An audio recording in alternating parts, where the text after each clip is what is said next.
రెండు చేతులు పైకెత్తి ఆరాధనా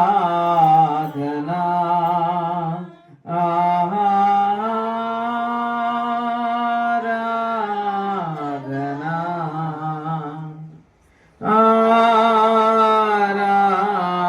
ఆరాధనా హల్లెలూయా హల్లెలూయా ఆరాధనా యేసుకే హల్లెలూయా హల్లెలూయా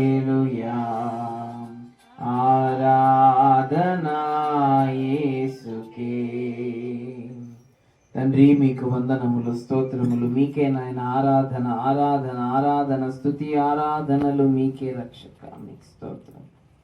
గడిచిన వారమంతా కాపాడిన తండ్రి, మీ కృపలో మమ్మలను జ్ఞాపకం చేసుకున్న తండ్రి, మా పోషకుడా మా రక్షకుడా ప్రేమగల నాయన మీకు వందనములు. రాబో దినములన్నిటిలోనూ మీ కృపల వెంబడి కృపలు మాకిచ్చి నడిపించండి తండ్రి. ఇంకా మా జీవితములలో మేము మీకు వ్యతిరేకముగా చేసినవన్నీ ఒప్పుకొనుటకు నిజ పశ్చాత్తాపము మారు మనస్సును మాకు దయచేయండి. మీకు స్తోత్రములయ్యా. స్తోత్రం స్తోత్రం స్తోత్రములయ్యా. మీరు చేసిన మేలులు నాయన లెక్కించుట మా జ్ఞానమునకు చాలదు. మీ రుణము మేము తీర్చుకోలేమయ్యా తండ్రి. పాపాల సంద్రమందు మేము కొట్టుకుని వెళ్ళుచున్న వేళ మమ్మలను సంరక్షించి కాపాడి లేవనెత్తి నిలబెట్టిన దేవా మీకు వందనములు తండ్రి. ఆదరించండి ప్రతి సమయంలో, మా కష్ట సమయంలో, దుఃఖములో, మా కన్నీటిలో, వేదనలో, బాధలో తండ్రి, మేము ఎవ్వరికీ చెప్పుకోలేనన్ని ఇబ్బందులు మేము కలిగి ఉన్నప్పుడు అన్ని సమయములలో మమ్మను ఆదరించి ప్రేమించుచున్నందుకు స్తోత్రములు నాయన. తండ్రి మీకు స్తోత్రం, తండ్రి మీకు స్తోత్రం, తండ్రి మీకు స్తోత్రం. మా జీవితములలో మేము చేసిన మీకు వ్యతిరేకముగా చేసినవన్నీ ఒప్పుకుంటున్నామయ్యా. ఆదరించండి, క్షమించండి నాయన. నిజ పశ్చాత్తాపముతో మారు మనస్సుతో మీ సన్నిధిలో ఉన్న ఈ బిడ్డలందరినీ మీరు కనికరించండి అయ్యా. రక్షణ లేని వారు అనేక మంది, వారందరినీ మీరు ఆకర్షించండి మీ వాక్యము చేత.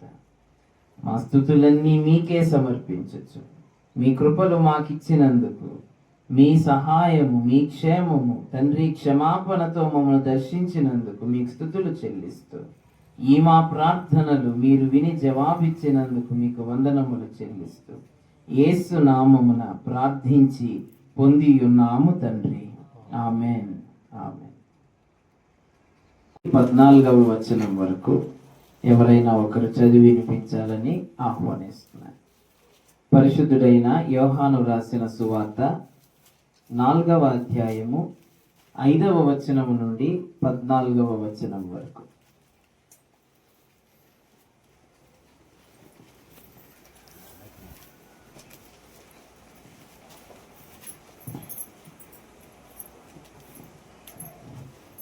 యోహాను సువార్త కృత నిబంధన గ్రంథము, యోహాను సువార్త 4వ అధ్యాయము 5వ వచనం నుంచి కొన్ని వచనాలు దేవుని వాక్యం భక్తులతో చదువుకుందాం. యాకోబు తన కుమారుడైన యోసేపునికి ఇచ్చిన భూమి దగ్గరనున్న సమరయలోని సుఖారాను ఒక ఊరికి వచ్చెను. అక్కడ యాకోబు బావి ఉండెను గనుక యేసు ప్రయాణము వలన అలసి ఉన్న రీతినే ఆ బావి యొద్ద కూర్చుండెను. అప్పటికి ఇంచుమించు 12 గంటలాయెను. సమరయ స్త్రీ ఒకటే నీళ్లు చేదుకొనుటకు అక్కడికి రాగా యేసు నాకు దాహమునకిమ్మని ఆమెను అడిగాను. ఆయన శిష్యులు ఆహారము కొనుటకు ఊరిలోనికి వెళ్ళి ఉండేది. ఆ సమరయ స్త్రీ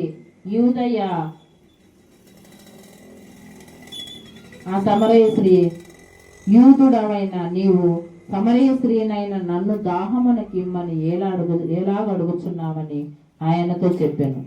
ఏలయనగా యూదులు సమరయులతో సాంగత్యం చెయ్యరు. అందుకు యేసు, నీవు దేవుని వరమున నాకు దాహమునికి ఇమ్మని నిన్ను అడుగుచున్నవాడెవడో అది ఎరిగి ఉంటే నీవు ఆయన్ను అడుగుదువు, ఆయన నీకు జీవజలం ఇచ్చునని ఆమెతో చెప్పాను. అప్పుడు ఆ స్త్రీ, అయ్యా, ఈ బావి లోతైనది, చేదుకొనుటకు నీకు ఏమీ లేదే, ఆ జీవజలములు ఎలాగు నీకు దొరుకును? తానును తన కుమారులను పశువులను బావి నీళ్లు త్రాగి మాకిచ్చిన మన తండ్రి అయిన యాకోబు కంటే నీవు గొప్పవాడవా అని ఆయన్ని అడిగాను. అందుకు యేసు, ఈ నీళ్లు త్రాగు ప్రతి వాడును మరలా దప్పికొనును, నేనిచ్చి నీళ్లు త్రాగువాడు ఎన్నడును దప్పికొనడు. నేను వానికిచ్చి నీళ్లు నిత్య జీవముకై వానిలో ఊరిడి నీటి బుగ్గగా ఉండునని ఆమెతో చెప్పాను. దేవుడి వాక్యం తీర్చును.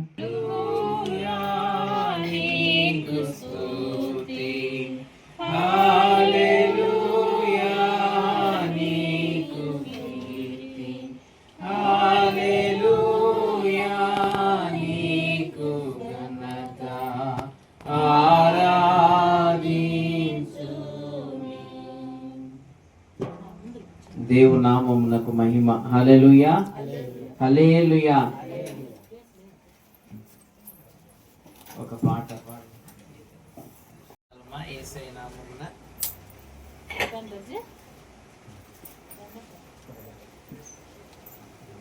వచ్చింది బాబు, వచ్చింది అంటే వెనక ముందర సార్ అంతే, వాడు కూడా వాళ్ళ సంతోషం. దేవుని కృప, దేవుడు మనలను దీవించే దేవుడు, మనలను వృద్ధిపరిచే దేవుడు. ఎవరికి ఆయన ఎప్పుడు ఏమి చేయదు. చాలా పాత భక్తుడు ఒక ఆయన, పాస్టర్ గారు, ఆయన పేరు పాలీకార్ప్. ఏం పేరు ఆయన పేరు? ఆయన భక్తుని పేరు పాలీకార్ప్. ఆయన పేరు పాలీకార్ప్. పాలీకార్ప్ అనే ఒక భక్తుడు. ఆయన ఒకసారి పట్టుకున్నారట హింసించేవాళ్ళు. పట్టుకొని యేసు ప్రభువు దేవుడు కాదు అని చెప్తే నిన్ను మేము వదిలేస్తాం వాళ్ళు చెప్పింది. పాలీకార్ప్ అనే ఆ భక్తుడు అన్నాడంట, ఇప్పుడు నా వయసు 86 ఏళ్ళు. ఎంత అప్పుడు ఆయన వయసు? పట్టుకొని ఆయన చంపేసేటప్పుడు 86 ఏళ్ళు ఆయన వయసు. ఏ రోజు నాకు ఏ హాని చేయలేదు ఆయన. చిన్న అపకారం కూడా నా ప్రభువు నాకు ఎప్పుడు చేయలేదు. నేను ఆయన్ని దేవుడు కాదు అని నేను చెప్పలేను. ఒకవేళ చచ్చిపోతానేమో తప్ప అదే సంతోషం, కానీ నేను ఆ మాట చెప్పలేను అని అంటుండగా ఆయన చంపేస్తారు. కాబట్టి దేవుడు ఆయన ఎవ్వరికీ ఎప్పుడు ఇబ్బంది కలుగ చేసే దేవుడు కాదు. ఆయన ప్రేమామయుడు. మన కోసము ఆయన ప్రాణాన్నే పణంగా పెట్టిన గొప్ప దేవుడు. హల్లెలూయా, హల్లెలూయా. ఈరోజు మనం చదువుకున్న లేఖన భాగం పరిశుద్ధుడైన యోహాను రాసిన సువార్త 4వ అధ్యాయం. చాలా సార్లు మనం ఈ భాగాన్ని చదువుతూ ఉంటాం, వింటూ ఉంటాం. రోజు బైబిల్ చదివే అలవాటు ఎంతమందికి ఉంది? ప్రతిరోజు అంతేనా? 2, 3, 4. మిగిలిన వాళ్ళు అంటే చదవటం రాకపోయినా సాయంత్రం 7 గంటలకు రేడియోలో ముందు రోజుల్లో ఆర్ఆర్కే మూర్తి గారు విశ్వవాణి కార్యక్రమం వచ్చేది. అందరూ 7వ గంటకంతా పనులు ముగించుకొని కూర్చొని వినేవారు. ఇప్పుడు టీవీలో 24 గంటలు ఛానల్స్ లో వాక్యము వస్తానే ఉంటుంది. చదవలేని వాళ్ళు కనీసం ఆ వాక్యం అన్నా ఒక అర్ధగంట వినాల. వినింది ఎప్పటికీ మర్చిపోకూడదు. విన్నది ఎప్పుడు మర్చిపోకూడదు. మనకి ఏదైనా దేవుడు ఇస్తే అది మన జీవిత కాలం ఉపయోగపడేదే ఇస్తాడు. దేవుడు ఎప్పుడు మనకు అప్పుడు నువ్వు చేసి దాన్ని మర్చిపోయి వెళ్ళిపో.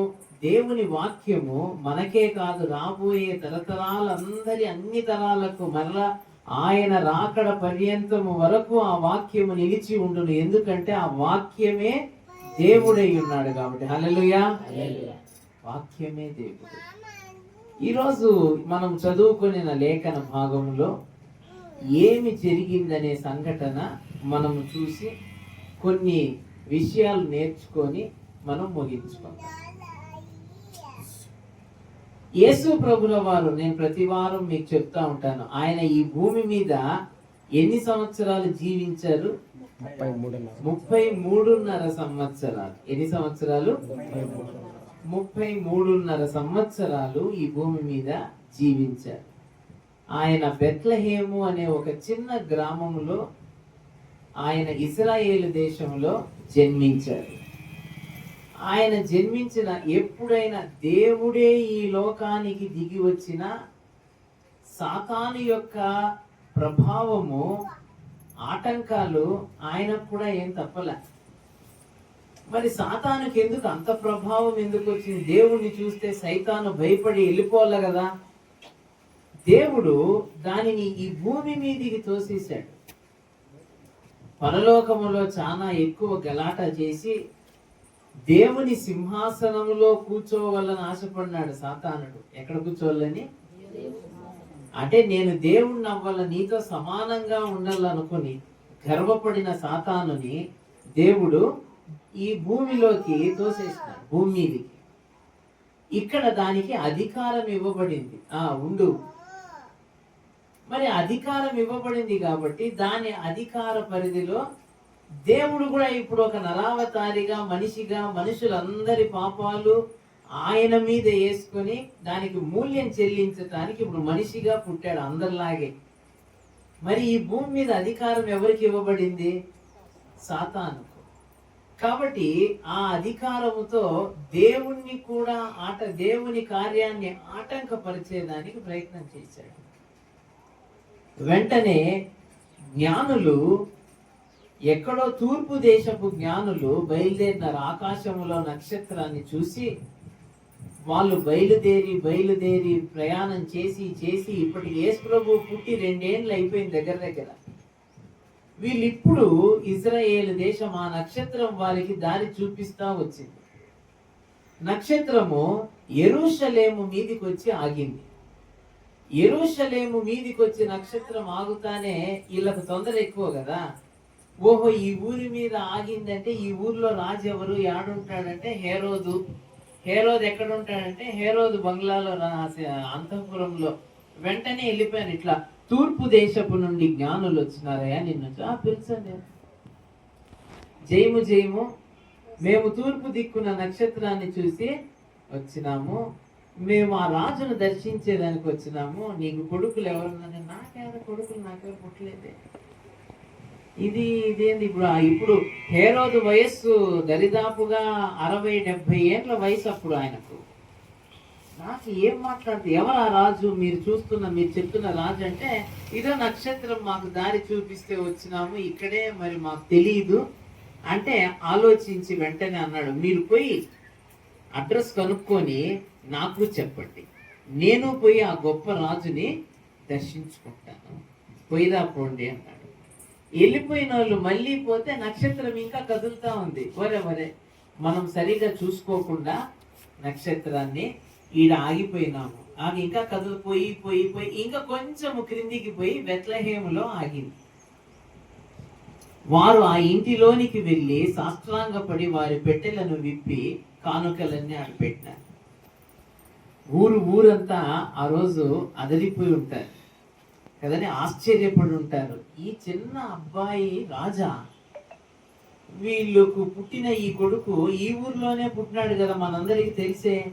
వీడు ఏమో అదృష్ట జాతకుడా, చాలా గొప్ప జాతకంలో పుట్టినాడు, ఏవేమో మాట్లాడుతూ ఉన్నారు. ఇదంతా అయినాక స్వప్నమందు జ్ఞానులకు దూత కనిపించి, మీరు రాజు దగ్గరికి ఇంకా వెళ్ళకూడదు, మీరు వెళ్ళిపోండి. వెంటనే రాజులో అసూయ ప్రవేశించింది. రాజులో అసూయ. తన సొంత కొడుకుల్నే చంపుకున్న హేరోదు, తన భార్యను చంపించిన హేరోదు, వాళ్ళ మామలను మోసం చేసి మామల్ని చంపి రాజ్యాన్ని లాక్కున్న హేరోదుకు ఎవరో ఒక చిన్న పిల్లోడు ఒక లెక్క, మహాక్రూరుడు వాడు. హేరోదు వెంటనే చూసి ఇంక వీళ్ళు రారని అర్థమయ్యి వాళ్ళు చెప్పిన లెక్కల ప్రకారం అంతా లెక్కలు వేసుకుంటే ఎన్నేళ్ళు ఉంటాయి ఆ పిల్లోనికి? దగ్గర దగ్గర 2 ఏళ్ళు. అంతే పిలుస్తున్నాడు, రండి.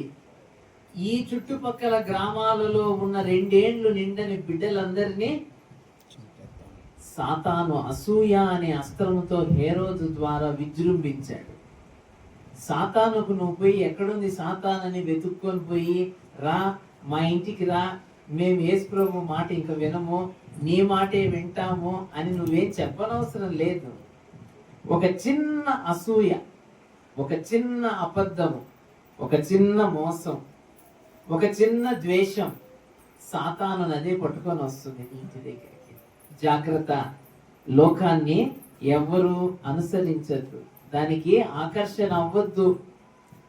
ఇప్పుడు సాతాను ఎవరిలో ప్రవేశించాడు? హేరోదులో. అది దేన్ని ఆసరాగా తీసుకొని?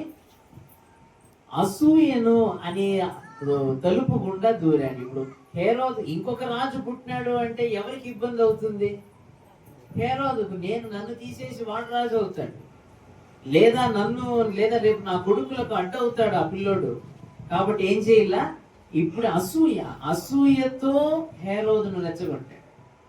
చంపారు. వెంటనే దూత యోసేపుకు చెప్పాడు, ఆ బాబుని తీసుకొని, తల్లిని బిడ్డను తీసుకొని ఐగుప్తుకు వెళ్ళిపో.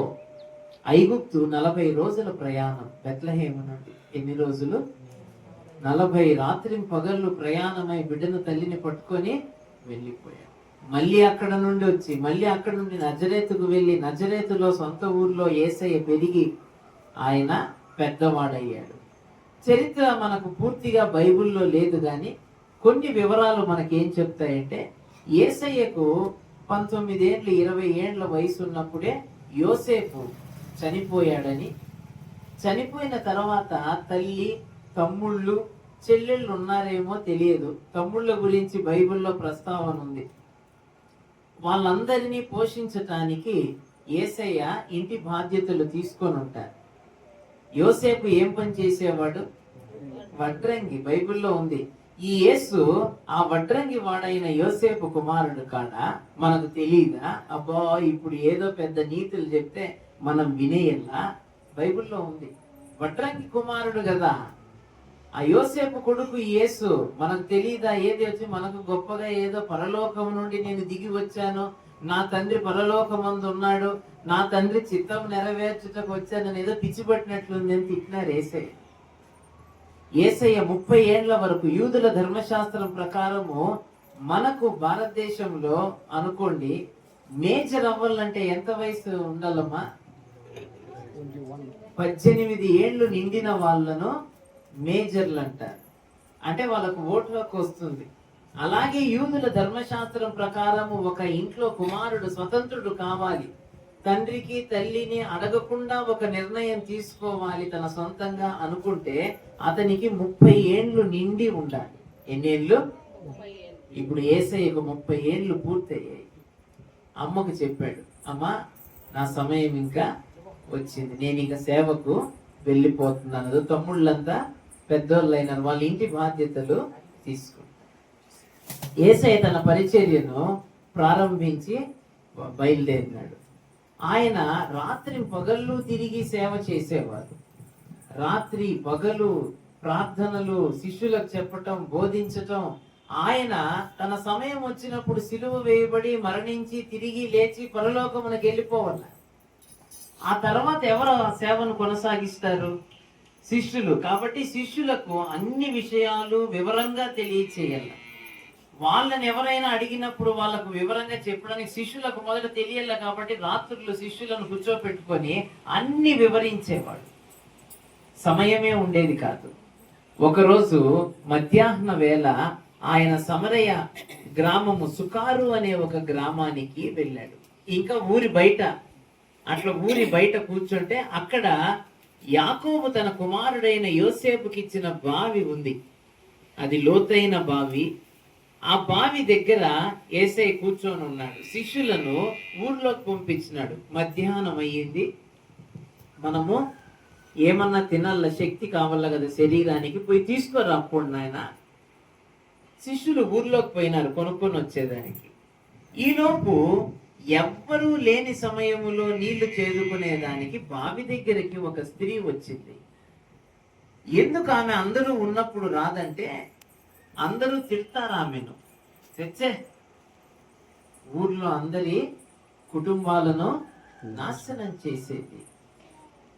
అందరూ ఇష్టం వచ్చినట్లు మాట్లాడతారు కాబట్టి ఎవ్వరూ లేని సమయంలో ఎండైనా ఎండ పొద్దున నీళ్లు తీసుకొని ఇంటికి వెళ్ళిపోతుంది.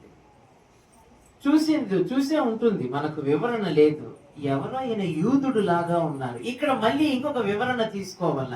యేసు ప్రభువు యూదుడు, యేసు ప్రభువు యూదుడు, ఈమె సమరయురాలు. యూదులకు సమరయులకు మధ్య తేడా ఏంటి అంటే, యూదులు పూర్తిగా యాకోబు బిడ్డల నుండి వచ్చిన వాళ్ళు. సమరయులు సగము తల్లి ఒక జాతి, తల్లి యూదురాలైతే తండ్రి వేరే జాతికి సంబంధించిన వారు, లేదా తండ్రి యూదుడైతే తల్లి వేరే జాతికి చెందిన వాళ్ళు, అంటే సంకర జాతి. వాళ్ళు పూర్తిగా యూదులు కాదు. కాబట్టి యూదులు వాళ్ళని ముట్టుకోరు, అంటరాని వాళ్ళు. సమరయుల్ని ఏమని పిలిచారు? అంటరాని వాళ్ళు, ఊరి బయట ఉండాల వాళ్ళు, ఈ ఊర్లోకి రాకూడదు. యూదులు వాళ్ళను ముట్టరు, తాకరు, వాళ్ళ నీళ్ళు ఇస్తే తీసుకోరు, వీళ్ళు వాళ్ళకి ఏమి ఇవ్వరు. ఈ సమరయులు ఎదురు పడినా కూడా సమరయులు దూరంగా జరుపుకుంటే యూదులు వాళ్ళ దారిలో వాళ్ళు వెళ్ళిపోతారు, వాళ్ళు ఎదురు రాకూడదు. సమరయులు సంకర జాతి వాళ్ళు, తక్కువ జాతి వాళ్ళు, అంటరాని వాళ్ళు. యేసయ్య ఆ ఊరు వెళ్ళి వాళ్ళతో, ఆమెతో మాట్లాడటానికి ఆయన ప్రయత్నం చేస్తే చూసి ఉంటుంది, ఓహో ఎవరో యూదుడు, మన ఊరోడు కాదులే, నాకేం పని, నీళ్లు చేదుకొని పోదామనుకుని. అమ్మా నాకు కొన్ని నీళ్ళు ఇస్తావా అని అడిగాడు. అయ్యా చూడటానికి యూదునిలాగా ఉండావు, మేము అసలు మాతో మీరు మాట్లాడరు, నేను నీళ్ళు ఇస్తే నువ్వు తాగుతావా, నేను ఈగుడుదు నువ్వు తాగకూడదు, అవునా, జీవజల ఊటలు నీకు ఇస్తానమ్మా. ఈ సంభాషణ అంతా జరుగుతూ ఉంటే ఆమెకు బైబిల్ కూడా తెలుసు, వాళ్ళు కూడా యూదుల సంప్రదాయంలోనే ఉన్నారు కానీ పూర్తి యూదులు కాదు కదా, తల్లి ఒక జాతి తండ్రి ఒక జాతి, కాబట్టి వాళ్ళు బైబిల్ చదువుతారు. మా పూర్వీకులు చెప్పారు, మెస్సయ్య వచ్చినప్పుడు ఆ పర్వతము మీద మాకన్నీ ఇవ్వబడతాయని మా పూర్వీకులు చెప్పారు, గ్రంథంలో ఉంది, మాకు తెలుసులే అనింది. ఇప్పుడు నువ్వు మాట్లాడుతున్నది ఆ మెస్సయ్యతోనే అన్నాడు. ఉలికి పడి ఉంటుంది ఆమె. మా పూర్వీకులు చెప్పిన మెస్సయ్య నువ్వా? ఆమె ఆ కొద్దిసేపు సంభాషణలో యేసు ప్రభుని తన సొంత రక్షకునిగా అంగీకరించింది. హల్లెలూయా. ఎన్నో రోజులు యేసు ప్రభువు గురించి వింటూ ఉన్నా యేసు ప్రభువును కేవలము చాలాసార్లు చెప్పుంటాను, అల్లావుద్దీన్ అద్భుత దీపం కథ తెలుసమ్మా? మాకు చిన్నప్పుడు అంతా పాఠాల్లో కూడా ఉండేది, అవి సినిమాలు కూడా వచ్చినాయి, పిల్లోళ్ళు బొమ్మలు సినిమా కూడా ఉంది, అల్లావుద్దీన్ అద్భుత దీపం. వీడు ఎడారిలో పోతా ఉంటే అల్లావుద్దీన్ అనే వ్యక్తికి ఒక దీపం దొరుకుతుంది. ఆ దీపంలో ఒక రాక్షసుడు బంధింపబడి ఉంటాడు. అది దుమ్ములో నుండి దాన్ని తీసి దులిపితే దాన్ని ఎవరైతే రాస్తారో అప్పుడు ఆ లోపల ఉన్న ఆ దయ్య భూతానికి విడుదల వచ్చి బయటికి వచ్చి 3 కోరికలు కోరుకో అని చెప్తారు. ఈరోజు యేసు ప్రభువుని నమ్ముకుంటున్న చాలా మంది క్రైస్తవులంతా ఇలాంటి అద్భుత దీపాల కథలాగే ఉంది.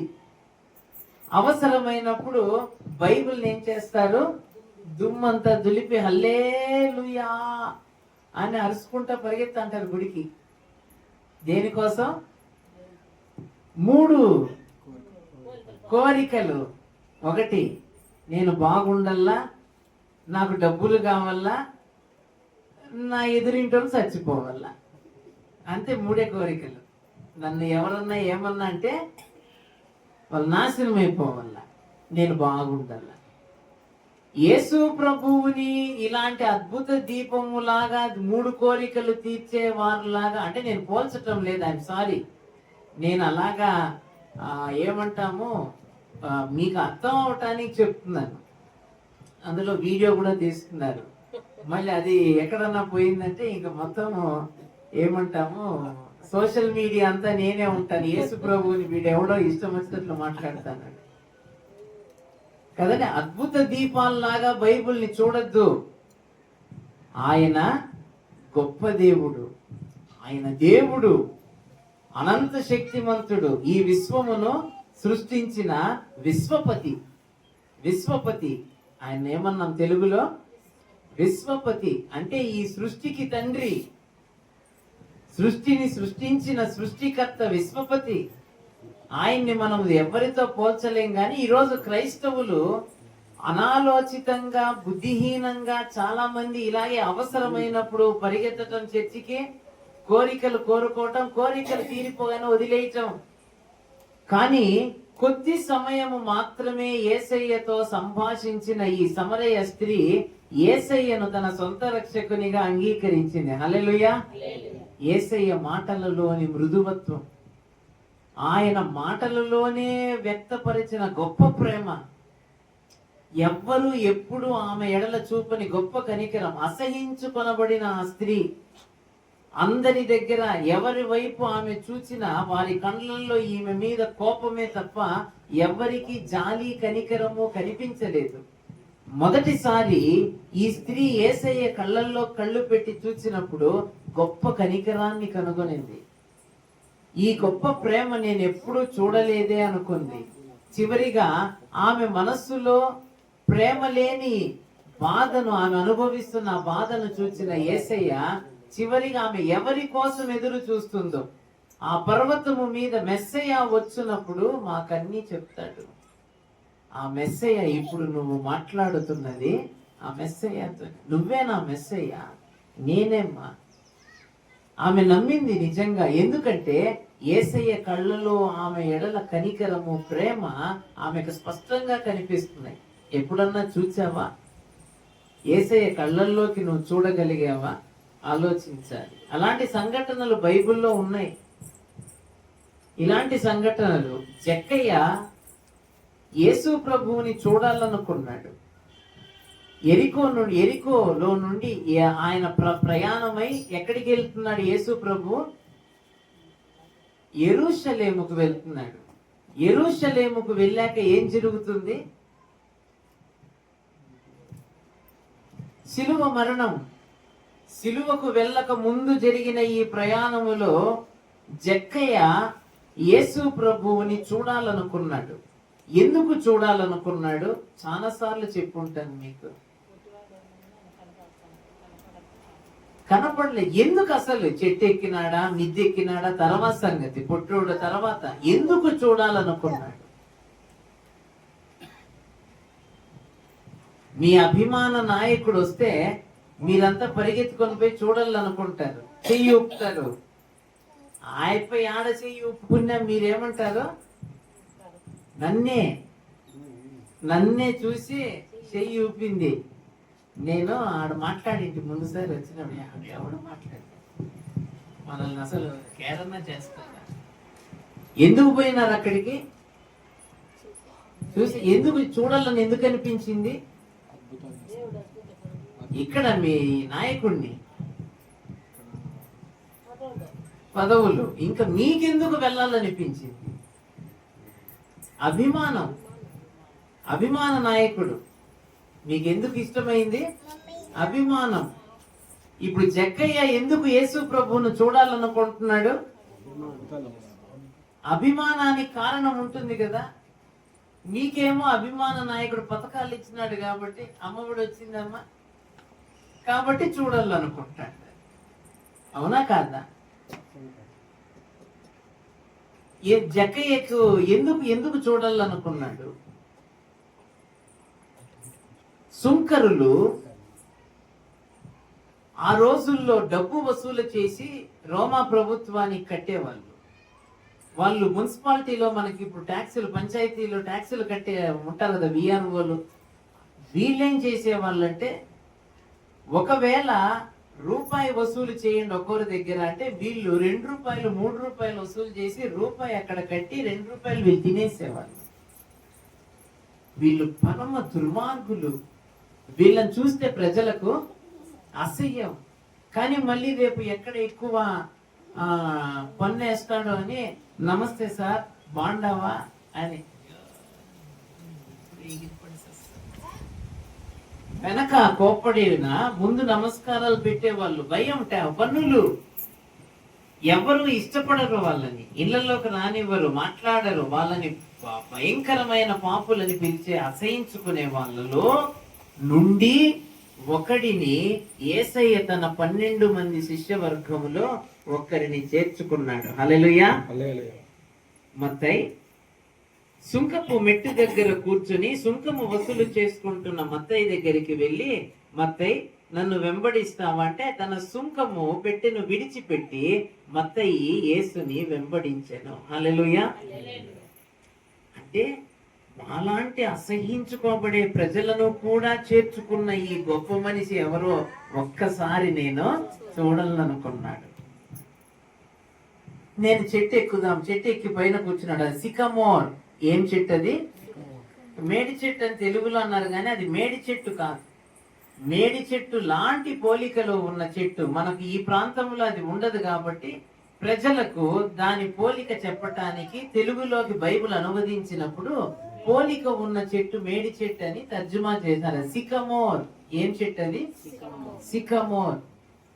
ఈ చెట్టు, ఈ సికమోర్ మొక్క యొక్క ఆకులు క్యాన్సర్ వ్యాధికి మందుగా ఉపయోగపడతాయి. నేను ఇశ్రాయేల్ దేశం వెళ్ళినప్పుడు దాని చుట్టూ పెద్ద కంచె వేసేసినారు. యేసు ప్రభువు జక్కయ్య యేసు ప్రభువుని చూడటానికి ఎక్కిన చెట్టు ఇంకా ఉంది బ్రతికే.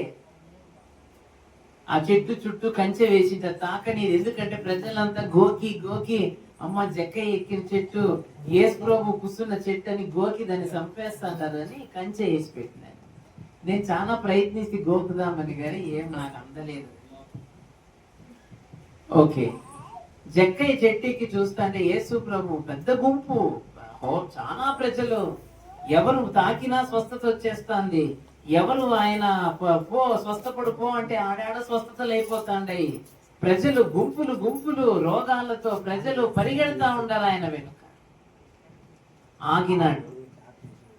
ప్రజలంతా ఆగిపోయింది. వెనక మొత్తం ఊరేగింపు అంతా. ఏమేమి ఆగిపోయినారంటే ముందర యేసు ప్రభు ఆగినాడు. ఎందుకంటే చెట్టు కిందకి పోతానంటే అయ్యో పాపం నడిచి అలసటేమో కూర్చుండేదానికి పోతానంటే ఆయన ఆ చెట్టు దగ్గరికి వెళ్ళి కన్నులెత్తి జక్కయ్య, ఈ కన్నులెత్తి చూడగా ఎవరిని చూశాడు? జక్కయ్యను. జక్కయ్య ఎవరిని చూస్తున్నాడు? ఆ చల్లని చూపు యేసయ్యను చూడండి. మాకెప్పుడు కనిపించడు అంటే నీ ప్రార్థనా జీవితం ద్వారా, మనోనేత్రముల ద్వారా యేసయ్యను నువ్వు చూడగలవు. మదనపల్లెలో హోప్ స్కూల్లో ఎప్పుడో 70 ఏండ్ల క్రితం, 80 ఏండ్ల ముందు ఒక ఆయన క్లర్క్ పనిచేసేవాడు. ఆయన పేరు రత్నవేలు. ఏం పేరు? రత్నవేలు సార్ ఆయన పేరు. ఆయన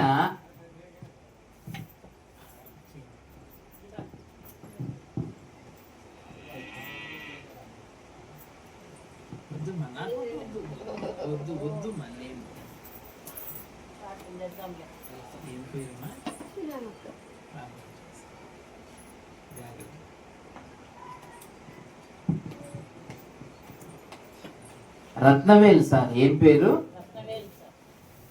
ఆయనకు 7 సార్లు ఆ రోజుల్లోనే కంటాపరేషన్ చేసినారు. ఎన్నిసార్లు?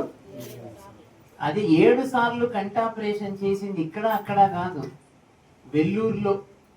ఎక్కడ? వేలూరులో పెద్ద అమెరికా డాక్టర్లు చేస్తే చూపు రాల. దేవుడు చెప్పినాడంట, నేనే నీకు చూపుగా ఉంటాను, ఇంక నీకు చూపు రా.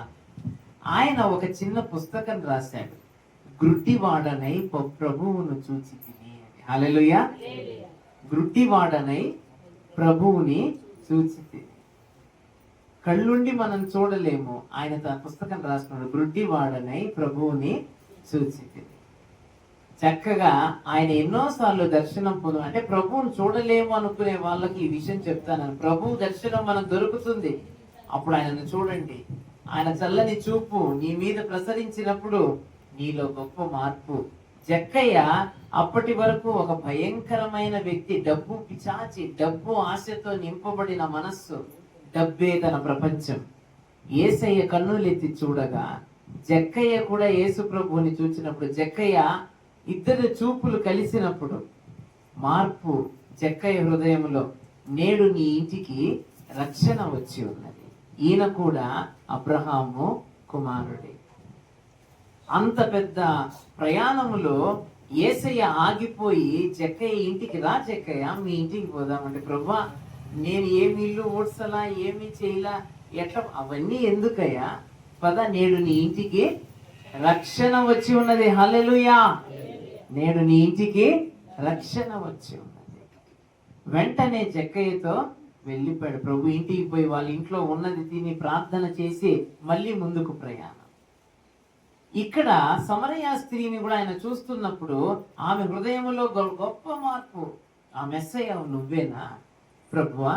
అన్ని యేసయ్య చెప్పేశాడు, వెళ్ళమ్మా నీ భర్తను తీసుకొని రాపో అంటే, అది నాకు భర్తలు చెప్తే, ముందున్న వాళ్ళు ఇప్పుడు ఉన్నవాడు నీ భర్త కాదు, ముందున్న వాళ్ళు ఎవ్వరు నీకు భర్తలు కాదు. అంతా తన జీవితాన్ని అంతా కళ్ళకు కట్టినట్లు చెప్పేస్తున్నాడు యేసయ్య.